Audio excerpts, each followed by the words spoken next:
নমস্কার বন্ধুরা, মেঘার সাথে বাঙালিয়ানা আরও একটি নতুন পর্বে আপনাদের সবাইকে স্বাগত।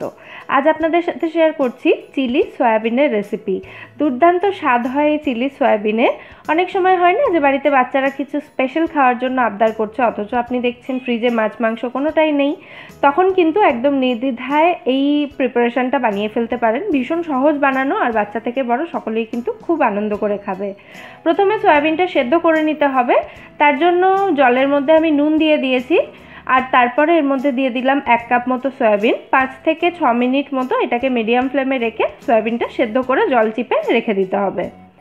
এদিকে একটা বাটিতে আমি নিয়ে নিচ্ছি 1 টিস্পুন মতো আদা রসুন কাঁচা লঙ্কা পেস্ট। একটা কাঁচা লঙ্কা দিয়েছি, আপনারা নিজেদের স্বাদ অনুযায়ী দিয়ে দিতে পারেন। আর এর সঙ্গেই দিয়ে দেবো আমি স্বাদ অনুযায়ী নুন। চাইলে আপনারা কিন্তু মশলাটা পুরোটা মাখানোর পর নুনটা দিতে পারেন। যারা প্রথমবার করছেন তাতে নুনের পরিমাণটা বুঝতে সুবিধে হয়, আমি আগেই দিয়ে দিলাম এখানে। তারপর দিয়ে দিচ্ছি এর মধ্যে 1/2 টিস্পুন মতো লঙ্কা গুঁড়ো, দিচ্ছি এখানে সয়া সস 1 টিস্পুন মতো,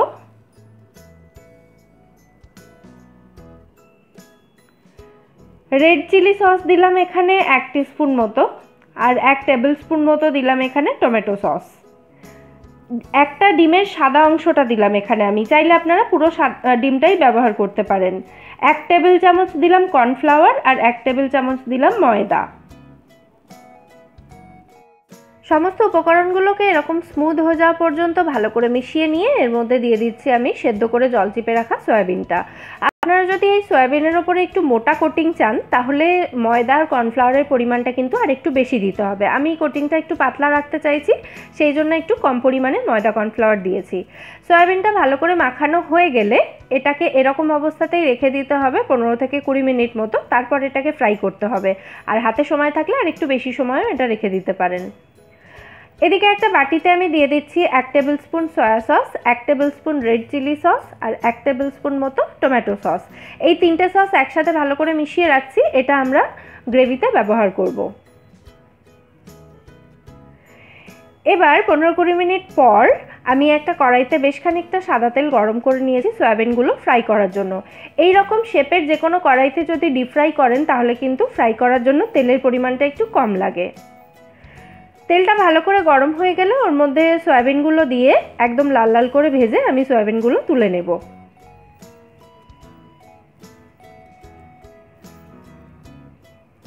আর এগুলো কিন্তু একটু সময় নিয়ে ভাজবেন, মোটামুটি একটা ব্যাচ ভাজতে 5 থেকে 6 মিনিট মতো সময় লাগবে মিডিয়াম ফ্লেমে। আর এখানে ম্যারিনেশনের যে এক্সট্রা মশলাটা বাটিতে ছিল, তার মধ্যে আমি সামান্য একটু জল দিয়ে নিয়েছি। এই মশলাগোলা জলটাই কিন্তু গ্রেভিতে ব্যবহার করব, তাতে মশলাটা নষ্ট হবে না। সমস্ত সয়াবিনগুলো ভাজা হয়ে গেলে আমি অন্য একটা ফ্রাইং প্যানে ওই সয়াবিন ভাজার তেলই এখানে নিয়েছি 1 টেবিল স্পুন, তার মধ্যে দিয়ে দিয়েছি 2টো কাঁচা লঙ্কা।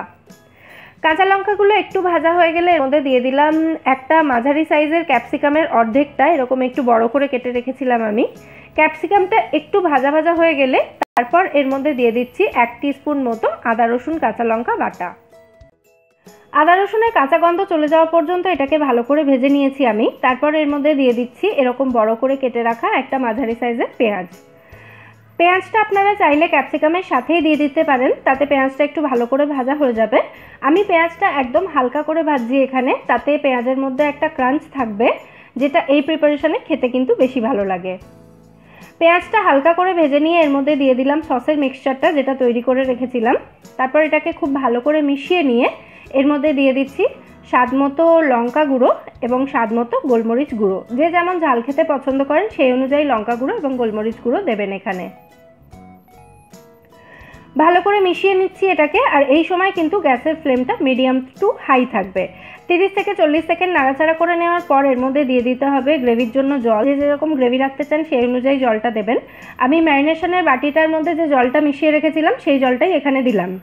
তারপর এর মধ্যে দিয়ে দিলাম স্বাদ মতো নুন, স্বাদ মতো চিনি, আর 1 টিস্পুন মতো ভিনিগার। ভিনিগার দিলে কিন্তু এই গ্রেভির টেস্টটা দুর্দান্ত হয়। খুব ভালো করে মিশিয়ে নিয়ে যখন গ্রেভিটা ফুটতে শুরু করবে, তখন এর মধ্যে আগে থেকে ভেজে রাখা সয়াবিনটা দিয়ে দিতে হবে। মশলার মধ্যে কর্নফ্লাওয়ার থাকাতে গ্রেভিটা দেখুন অলরেডি একটু ঘন হয়ে গেছে, তবে আপনারা চাইলে কর্নফ্লাওয়ার গোলা জল দিতে পারেন এখানে আরেকটু ঘন করার জন্য গ্রেভিটাকে। গ্রেভিতে মেশানোর পর মিডিয়াম ফ্লেমে রেখে মোটামুটি 2 মিনিট মতো আমি রান্না করে নিয়েছি সয়াবিনগুলোকে। আমাদের চিলি সয়াবিন কিন্তু এখানে একদম রেডি সার্ভ করার জন্য। রুটি, পরোটা, ফ্রাইড রাইস বা যে কোনো চাউমিনের সাথে কিন্তু দুর্দান্ত লাগে খেতে। অবশ্যই ট্রাই করুন, বাচ্চা থেকে বড় সকলেই কিন্তু খুব খুশি হয়ে খাবে। আর এই রেসিপিটা যদি আপনাদের ভালো লেগে থাকে, ভিডিওটাকে একটা লাইক এবং শেয়ার করে প্লিজ আমার চ্যানেলটা সাবস্ক্রাইব করে নেবেন যদি এখনও না করে থাকেন, অথবা যদি আপনি আমার চ্যানেলে নতুন হন। ফিরে আসবো নতুন কোনো রেসিপি নিয়ে। সবাই সুস্থ থাকবেন, ভালো থাকবেন এবং সবাইকে খুব ভালো রাখবেন।